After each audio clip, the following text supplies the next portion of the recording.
Salam, salam sejahtera bagi kita semua yang dikasihi oleh Tuhan kita Yesus Kristus. Nah, pertama-tama sebelum itu saya ingin memperkenalkan diri saya. Perkenalkan, nama saya Rizky Ricardo. Saya dari kelas 12 IPA. Di sini untuk ujian praktik agama saya mengambil tema atau khotbah tentang pembawa damai sejahtera. Apa sih itu damai? Apa sih yang dimaksud dengan damai sejahtera itu? Saya akan menyampaikan atau memberitahukan kepada saudara-saudara yang dikasihi oleh Tuhan Yesus Kristus. Damai berarti shalom. Damai sejahtera yang berarti tenang. Tidak ribut, tidak ada kejahatan, tidak ada yang dipura-purakan dalam kehidupan kita. Orang percaya harus memiliki damai sejahtera di dalam hatinya. Karena itu akan berdampak baik di dalam keluarga kita, dalam sama kita sesama manusia.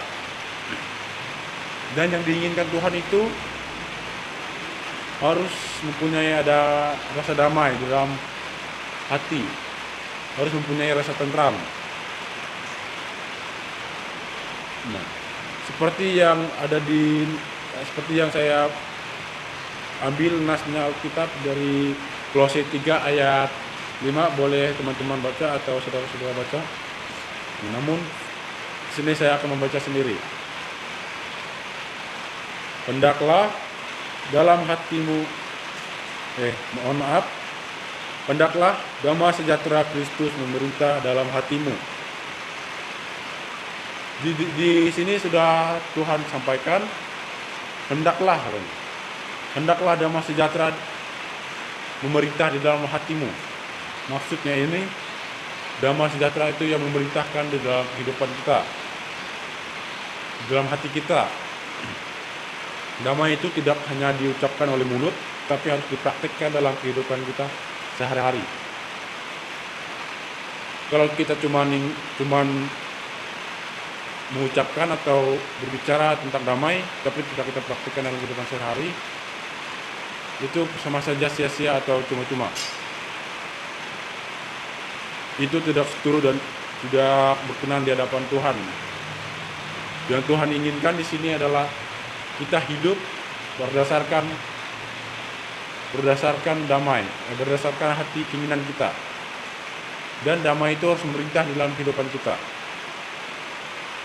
Kita harus memiliki rasa damai, rasa ingin berdamai. Tidak ada masalah dengan orang lain, saudara, kerabat, atau tetangga. Dan tidak boleh menyimpan rasa marah, geram, ataupun dendam. Karena itu sangat bertentangan dengan kata damai. Nah, kita dapat bisa memiliki damai itu harus disertai dengan Roh Kudus, kuasa Roh Kudus. Roh Kudus itu sudah curahkan bagi kita semua.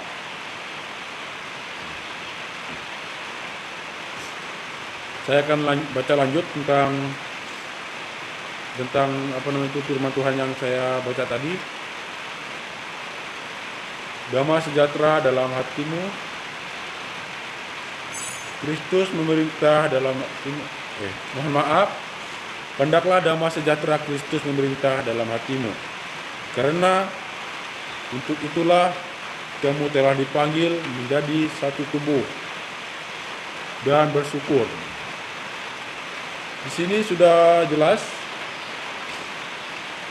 dia dikatakan oleh firman Tuhan, karena untuk itulah kita hidup.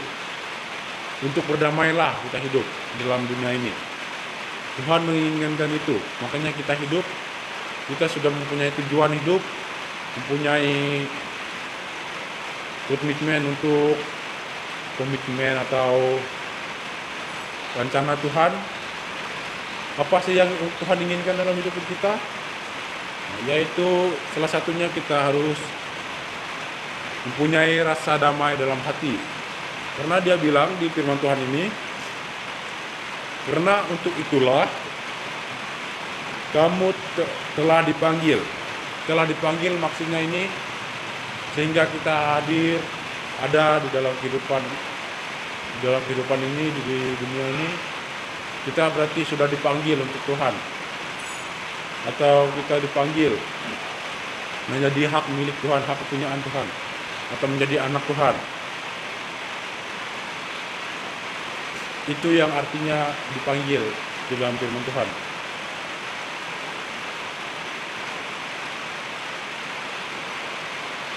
Menjadi satu tubuh itu yaitu menjadi seperti saudara kita atau keluarga kita harus mempunyai rasa damai. Berarti itu mencakup satu tubuh, satu tujuan, satu keinginan.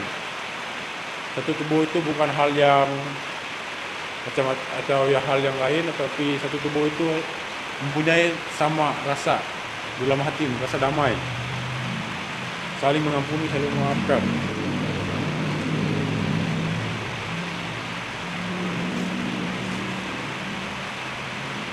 Namun sebelum kita lakukan itu terhadap sesama kita, terhadap kerabat atau saudara kita terlebih dahulu wajib atau harus berdamai dulu dengan Tuhan, dengan Sang Pencipta kita. Karena hidup kita ini dicampur tangan oleh Tuhan, campur tangan Tuhan. Nah, kalau kita berdamai dengan sama kita tetapi kita masih belum berdamai dengan Tuhan, itu sama halnya tidak ada gunanya, tidak ada artinya lah. Karena di sini sudah Tuhan bilang, karena di sini yang kita berdamai itu pastinya kan kita berdamai dulu dengan Sang Pencipta kita, dengan Tuhan Yesus Kristus, sebelum kita mempraktekkan dalam kehidupan kita. Contohnya rajin bersekutu dengan Tuhan, mempunyai ikatan intim dengan Tuhan yang erat. Itu menjadi bukti atau tanda kita sudah berdamai dengan Tuhan.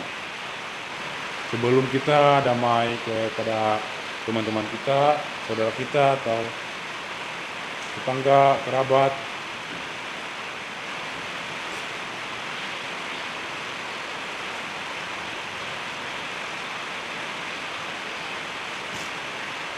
Menjadi pembawa damai sejati itu, kita sebelum kita ingin mengampuni atau memaafkan, harus terlebih dahulu juga kita berdamai dengan Tuhan. Seperti yang saya bilang tadi, yang saya ucapkan, kita berdamai dengan Tuhan.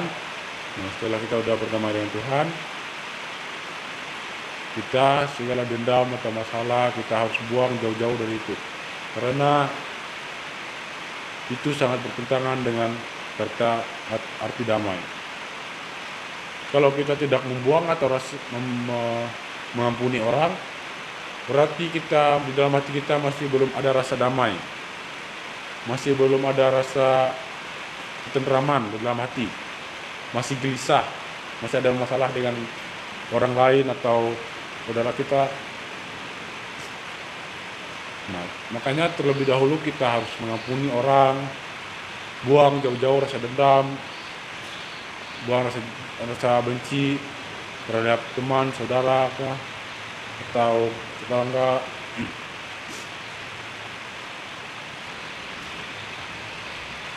Mungkin cukup sekian khotbah saya ini. Sebelum saya akhiri khotbah ini, saya mengajak kita untuk berdoa.